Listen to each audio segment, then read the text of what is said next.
Shalom. Pagi hari ini kita akan kembali merenungkan firman Tuhan.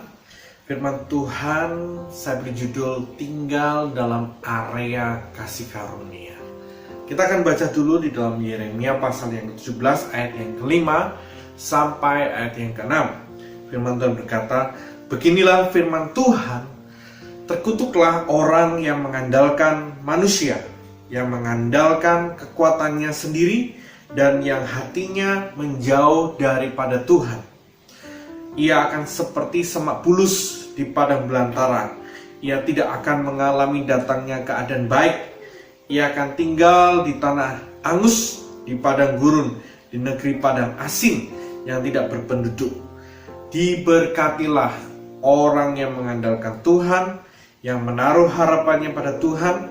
Ia akan seperti pohon yang ditanam di tepi air, yang merambatkan akar-akarnya ke tepi batang air, dan ia tidak mengalami datangnya panas terik, yang daunnya tetap hijau, yang tidak khawatir dalam tahun kering, dan yang tidak berhenti menghasilkan buah. Dari ayat ini kita tahu ada dua area dalam kehidupan manusia. Yang pertama adalah area terkutuk. Yang kedua, area diberkati. Dasar dari area terkutuk adalah mengandalkan sendiri, mengandalkan orang lain, berharap kepada kekuatan sendiri, dan berharap kepada kekuatan orang lain. Maka akibatnya dia seperti tinggal dalam padang gurun, tidak pernah berbuah, kering, ya disemak bulus, ya hidupnya digambarkan sebagai kehidupan yang sangat susah. Tetapi orang yang hidup di dalam berkat Tuhan atau hidup dalam kasih karunia, mereka hidup seperti tanaman yang ditanam di tepi air, yang merambatkan akar-akarnya ke tepi batang air, dan kemudian dia tidak mengalami datangnya panas terik, yang daunnya tetap hijau, bahkan dia berbuah. Dia tidak perlu khawatir dalam kehidupan kita. Nah, area kasih karunia, ya, itu pasti menjadi dampaan bagi setiap orang. Kita menginginkan hidup diberkati. Kita inginkan hidup mengalami kasih karunia demi kasih karunia. Nah, saudaraku, apa yang terjadi kalau kita hidup dalam kasih karunia? Dan apa yang akan kita alami? Di situ digambarkan kita akan bertumbuh, kita akan berakar, kita bertumbuh, kita berbuah. Bahkan buahnya akan terus ada dalam kehidupan kita. Nah, ada beberapa hal yang saya ingin bagikan kepada Bapak Ibu saudara sekalian tentang bagaimana orang yang hidup dalam kasih karunia Tuhan. Ya, secara jelas Alkitab mencatat ada 4 hal yang saya ingin bagikan bagi Bapak Ibu saudara sekalian pagi hari ini. Bagaimana orang yang hidup dalam kasih karunia, area kasih karunia Tuhan. Yang pertama,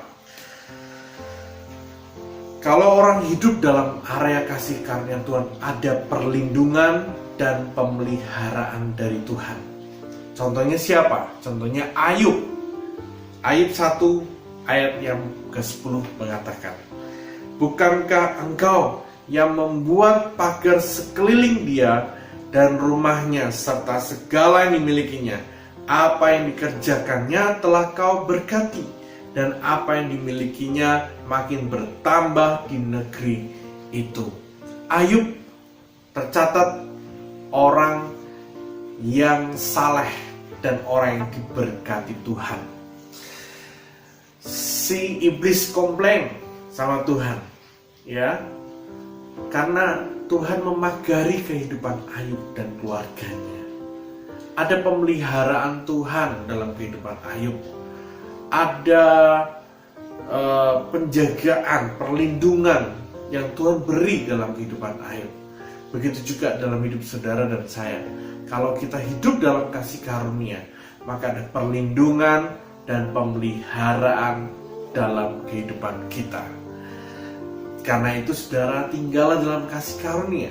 Dan nanti saya akan jelaskan bagaimana kita tinggal dalam kasih karunia. Yang kedua, saudara, orang yang hidup dalam kasih karunia, dia bisa memelihara hatinya tetap manis. Ya, Ibrani 12 ayat yang ke-15 mengatakan, Ibrani 12 ayat 15, jagalah supaya jangan ada seorang pun menjauhkan diri dari kasih karunia Allah, agar jangan tumbuh akar yang pahit yang menimbulkan kerusuhan dan yang mencemarkan banyak orang. Saudara, ternyata kasih karunia memampukan seseorang untuk dia bisa menjaga hatinya tetap manis. Ya, saudara, kalau hati saudara dan saya pahit, hati-hati. Mungkin kita sudah menjauh dari kasih karunia. Area kasih karunia kita sudah menjauh dari area kasih karunia. Hati kita mudah untuk ditumbuhin akar-akar pahit. Ya, tidak ada akar yang manis, yang ada akar pahit. Dan kalau akar pahit sudah ada, maka dikatakan dia akan menimbulkan kerusuhan.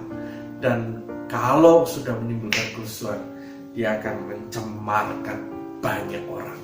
Karena itu saudara, lihat hidup saudara, kalau pahit dia akan mencemarkan banyak orang. Ya, kalau hidup kita pahit, itu keluar dari mulut kita pahit juga. Karena itu saudara, mari kita jaga supaya kita tetap tinggal di dalam kasih karunia. Yang ketiga, orang yang hidup dalam kasih karunia, dia akan tetap bersinar dalam kesesatan. 2 Korintus 8 ayat yang pertama sampai ayat yang keempat mengatakan, saudara-saudara, kami hendak memberitahukan kepada kamu tentang kasih karunia yang dianugerahkan kepada jemaat-jemaat di Makedonia. Selagi dicobai dengan berat dalam berbagai penderitaan, sukacita mereka meluap, dan meskipun mereka sangat miskin, namun mereka kaya dalam kemurahan. Aku bersaksi bahwa mereka telah memberikan kemampuan menurut kemampuan mereka, bahkan melampaui kemampuan mereka dengan kerelaan sendiri. Mereka meminta dan mendesak kepada kami supaya mereka juga beroleh kasih karunia untuk mengambil bagian dalam pelayanan kepada orang-orang kudus. Saudara, jemaat Makedonia dikatakan jemaat yang sangat miskin. Tapi jemaat yang sangat miskin, mereka bisa memberi bahkan melebihi kemampuan. Saudara, ini hal tidak mungkin kalau dia bukan kasih karunia. Jadi orang yang hidup dalam kasih karunia, dia pasti bisa bersinar, pasti bisa memberi sekalipun hidupnya dalam kesusahan. Saudara, ada kekuatan yang luar biasa, ada kemampuan ilahi untuk bisa menjadi berkat sekalipun di tengah-tengah kesesakan. Saudara, orang yang hidup dalam kasih karunia, dia masih bisa mengucap syukur, masih bisa berterima kasih, masih bisa bersukacita, masih bisa damai. Hatinya masih bisa damai. Saudara, kunci dari hidup yang damai adalah tinggal dalam kasih karunia Tuhan. Maka saudara akan diberi kemampuan untuk hidup dalam damai, ketenangan yang begitu luar biasa. Yang lain heboh, saudara bisa tenang. Yang lain khawatir, saudara bisa tenang. Yang lain takut, saudara bisa tenang. Kenapa? Karena saudara tinggal dalam kasih karunia. Saudara penuh dengan pengharapan dan keyakinan akan kehadiran Tuhan dalam hidup saudara. Yang terakhir, orang yang hidup dalam kasih karunia merupakan dia akan melihat hidupnya itu penuh dengan terobosan. Contohnya siapa? Yaitu Yusuf. Di dalam Kejadian pasal 39 ayat 21-22 mengatakan 23, tetapi Tuhan menyertai Yusuf dan melimpahkan kasih kesetiaannya kepadanya dan membuat Yusuf kesayangan bagi kepala penjara itu. Sebab itu kepala penjara mempercayakan semua tahanan dalam penjara itu kepada Yusuf, dan segala pekerjaan yang harus dilakukan di situ dialah yang mengurusnya. Dan kepala penjara tidak mencampuri segala yang dipercayakannya kepada Yusuf, karena Tuhan menyertai dia, dan apa yang dikerjakannya dibuat Tuhan berhasil. Saudara lihat, Yusuf tidak mungkin kalau dia seorang tahanan tapi mendapat sebuah kepercayaan.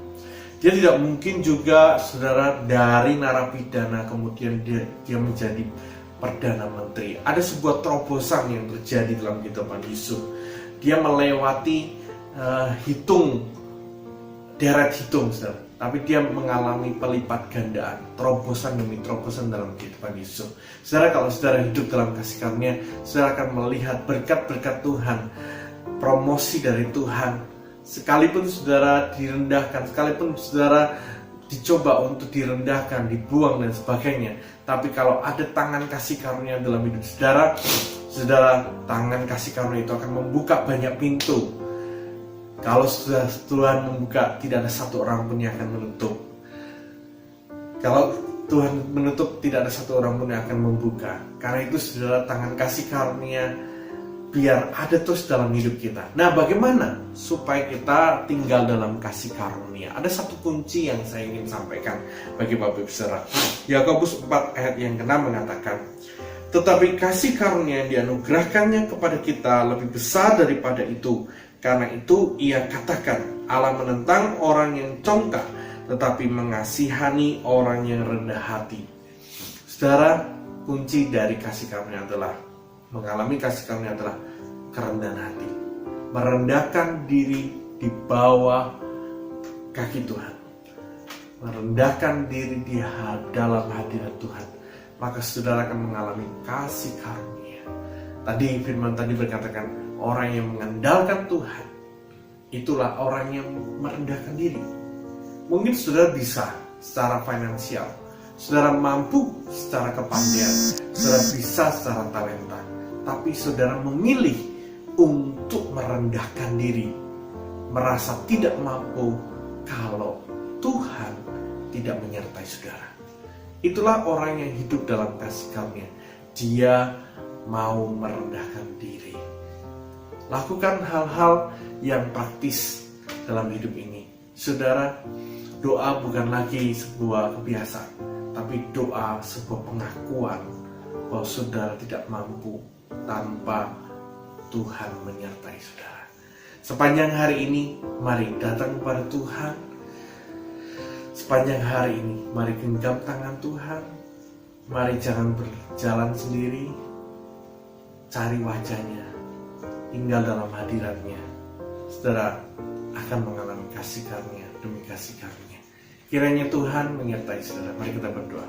Bapa di surga, ajari kami untuk terus Tuhan tidak berjalan dengan kekuatan sendiri, tidak mengandalkan siapapun dalam dunia ini, tapi kami terus berjalan bersama dengan Tuhan, merendahkan diri, memandang tangan kasih karunia-Mu, dan memegang Engkau Tuhan dalam hidup ini.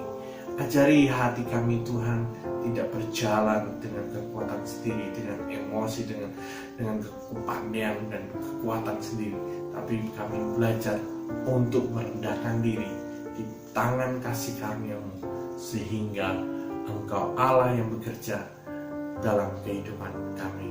Kami tinggal dalam area kasih karunia. Terima kasih Bapa, dalam nama Yesus kami berdoa. Amin.